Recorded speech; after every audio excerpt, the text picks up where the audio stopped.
Hello students, आज मैं आप लोगों को ट्रांसलेशन में इम्परेटिव सेंटेंस पढ़ाने चल रहा हूँ। इम्परेटिव सेंटेंस देखिए,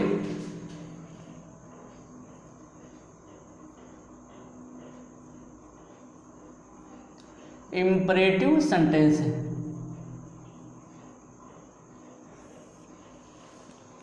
इम्परेटिव सेंटेंस किसे कहते हैं हमें यह जानना है।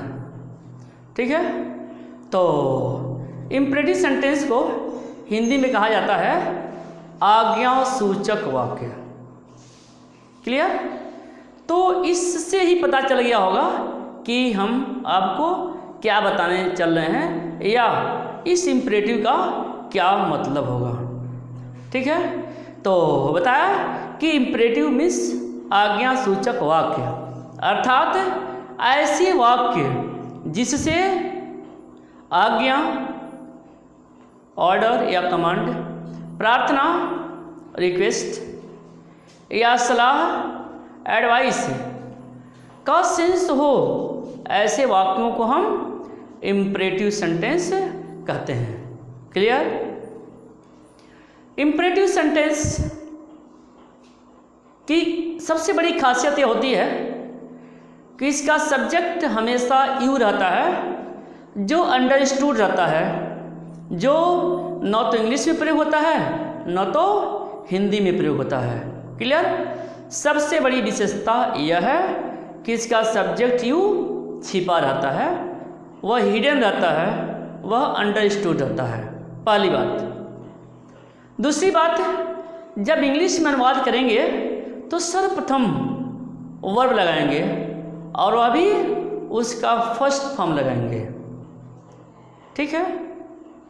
दूसरी बात यह है कि यदि वाक्य में कृपया या कृपा करके का प्रयोग हो तो अनुवाद करते समय वाक्य के प्रारंभ में ही या अंत में प्लीज़ का प्रयोग कर देंगे। अर्थात प्लीज़ का प्रयोग वाक्य प्रारंभ में भी कर सकते हैं और लास्ट में भी कर सकते हैं। नेक्स्ट बात यह है कि जहाँ पर कोई सुझाव हो या कोई प्रस्ताव किया गया हो, इस कंडीशन में अनुवाद करते समय सर्वप्रथम हम लेट का प्रयोग करते हैं, उसके बाद ऑब्जेक्ट लगाते हैं, फिर वर्ब का फर्स्ट फॉर्म लगाते हैं। एक तरीका तो यह है कि सुझाव या प्रस्ताव को समझिए। दूसरा तरीका यह है कि यदि हिंदी वाक्य में क्रिया में ना ने नहीं आया हो और वाक्य के अंत में दो आया हो, तो उस कंडीशन में हम लेट का प्रयोग कर देते हैं। तो दो कंडीशन है, दोनों में से जो भी आपको समझ में आ जाए। उसके बाद आपको मैं यह बताना चाहता हूँ कि इम्परेटिव सेंटेंस निगेटिव भी होते हैं, अर्थात हिंदी में मत या कभी मत या कभी न का प्रयोग होता है। ठीक है? मत का प्रयोग हुआ तो डू नॉट का प्रयोग कर दीजिएगा। कभी मत या कभी न का प्रयोग हो तो वाक्य के प्रारंभ में ही नेवर लगा दीजिएगा, या मत का प्रयोग हो तो वाक्य के प्रारंभ में ही डू नॉट का प्रयोग कर दीजिएगा। क्लियर? तो इसमें जो है छोटे छोटे वाक्य आते हैं, दो तीन शब्दों के वाक्य मुख्य रूप से आया करते हैं, तो आसान होता है, बस आपको थोड़ा ध्यान देने की आवश्यकता होती है। क्लियर? तो इसे भी जानिए, क्योंकि आपको इसके बाद जो है आपको नरेशन पढ़ना है या आपको वॉइस पढ़ना है, रिकॉर्डिंग पढ़ना है, सब जगह इसकी आवश्यकता है। इसीलिए आपको टेंस और ये जो सेंटेंस है डिटेल में बताया जा रहा है, ताकि आपको आगे रिकॉर्डिंग करने में या निगेटिव बदलने में, इंट्रोगेटिव बदलने में, वॉइस करने में, नरेशन करने में कोई असुविधा न हो। क्लियर? तो बहुत छोटे छोटे वाक्य आते हैं, इन वाक्यों को देखिए और प्रयोग भी किया करें घर पे। ठीक है? तो जैसे देखिए, इम्परेटिव सेंटेंस को हिंदी में कहते हैं आज्ञा सूचक वाक्य।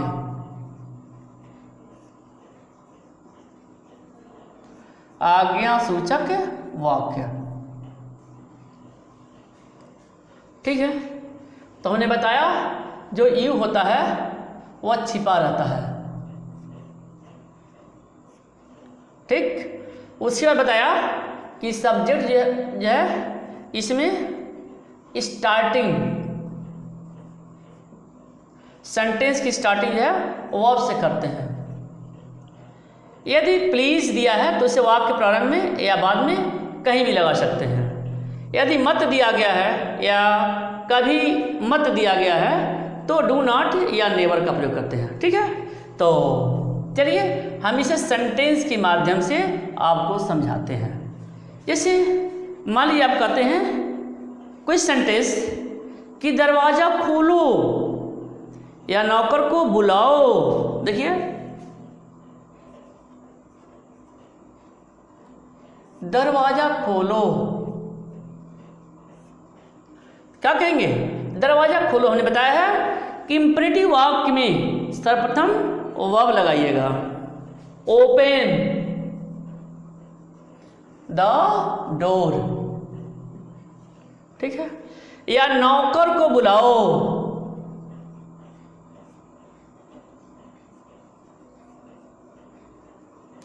नौकर को बुलाओ। Call the servant.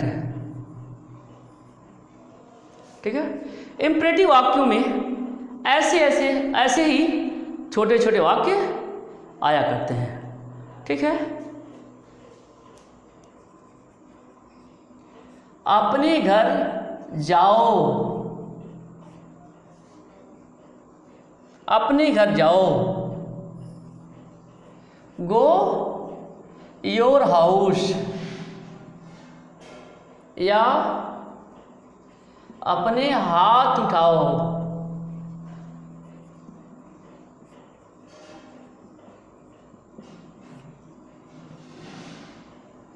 Raise your hands. हाथ उठाओ।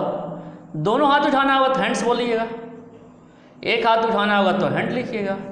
तो रेज योर हैंड्स, अपने हाथ उठाओ। ठीक है, तो इस तरह से जो है छोटे छोटे वाक्य आपको करने होंगे। मान लीजिए वाक्य में कृपया दिया है, जैसे कृपया अपनी किताब दे दीजिए।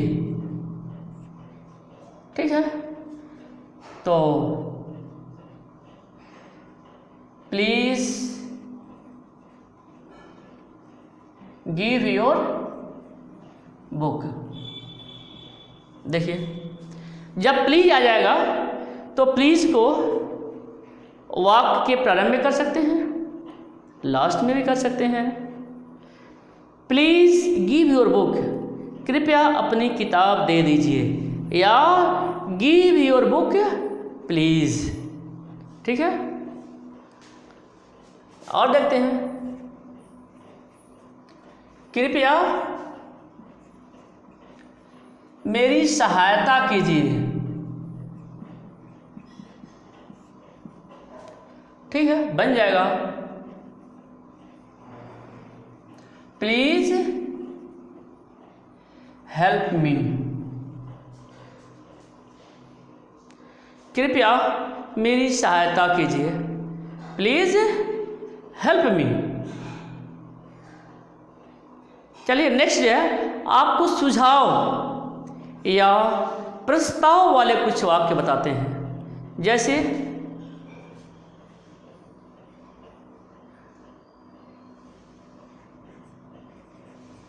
उसे आने दो। देखिए, उसे आने दो, प्रस्ताव रखा गया है, सुझाव भी हो सकता है।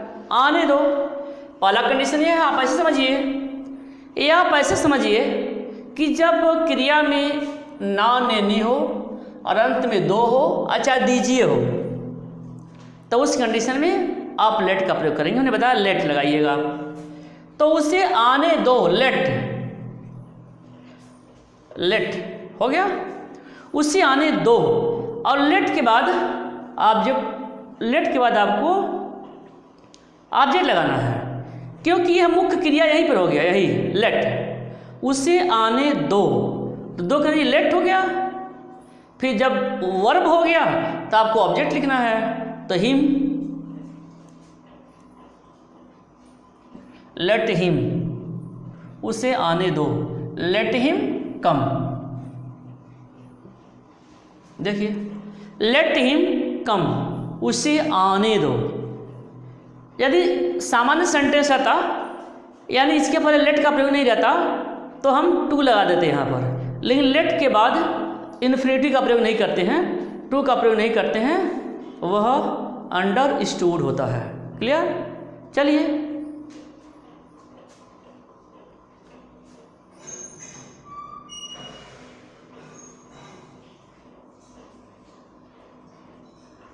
मुझे जाने दो, इसी तरह बन जाएगा,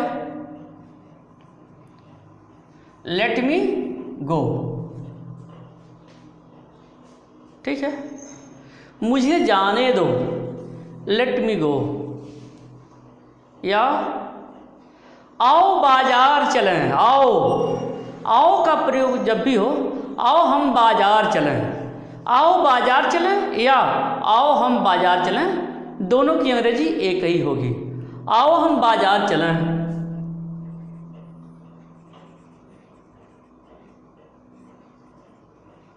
आओ हम बाजार चलें,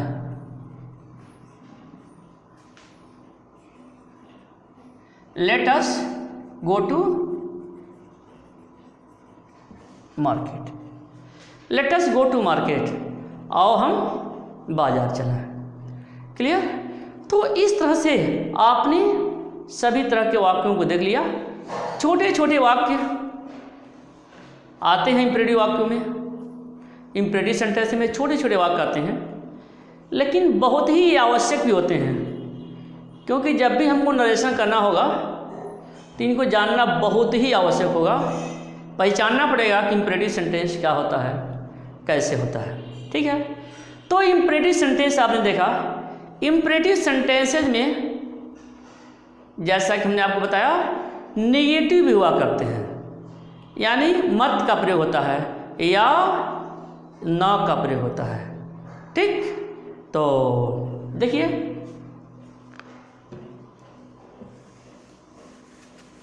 नेगेटिव कुछ सेंटेंस देखते हैं।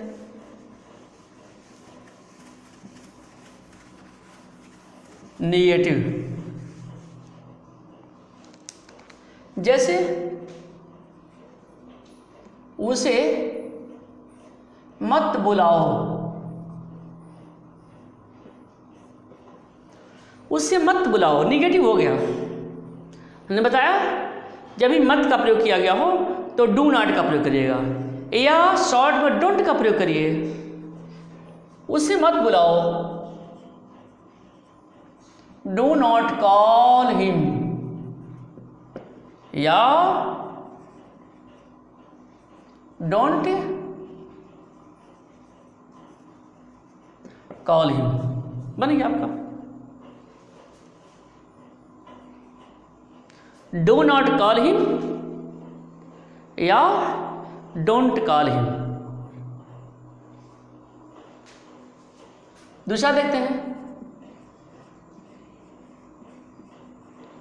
कभी झूठ मत बोलो। ठीक है, कभी झूठ मत बोलो। तो हमने बताया है कभी नहीं आया हो, कभी झूठ मत बोलो, कभी नहीं या कभी मत, दोनों की अंग्रेजी नेवर होगी। और इंपरेटिव सेंटेंसेज में इस वाक्य बिगिनिंग में होगी, वाक्य प्रारंभ में ही होगी। कभी झूठ मत बोलो, नेवर टेल अ लाई। कभी झूठ मत बोलो, बन गया। ठीक है, नेक्स्ट सेंटेंस देखिए, अपने छोटे भाई को मत पीटो।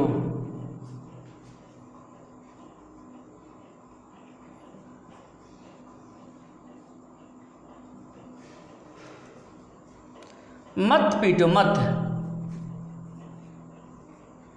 Do not beat your younger brother.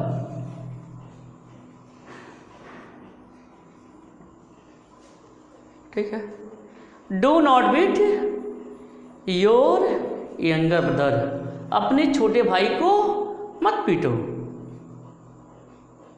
ठीक है, वहां मत जाओ।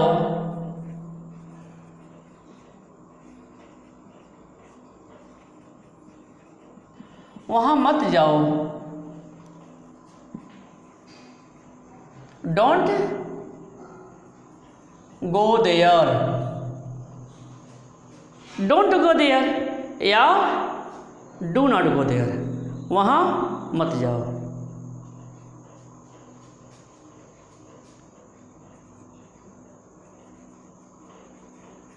कोई वस्तु मत चुराओ। कोई वस्तु मत चुराओ।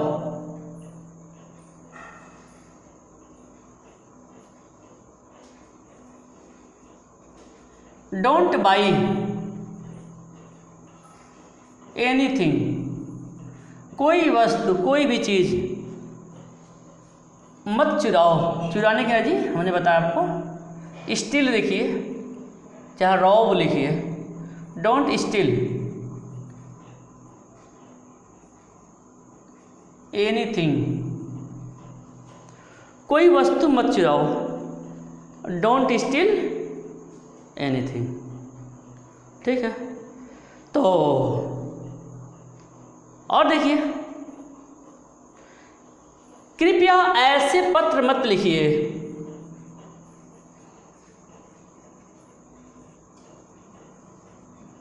ऐसे पत्र मत लिखिए।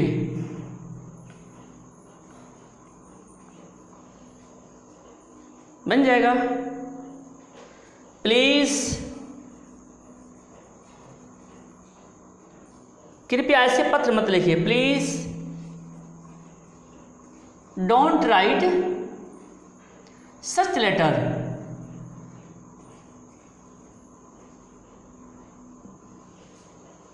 Please don't write such letter या please do not write such letters. ऐसे पत्र मत लिखिए, ऐसे पत्र मत लिखिए। ठीक है, एक भी पत्र हो सकता है, बहुत से भी हो सकते हैं। तो please don't write such letters. Clear? चलिए, सुझाव से संबंधित एक वाक्य मैं दे रहा हूं आपको। ठीक है, देखिए, उसे मत सोने दो। उसे मत सोने दो। तो उसे सोने दो का अनुवाद बना दीजिए।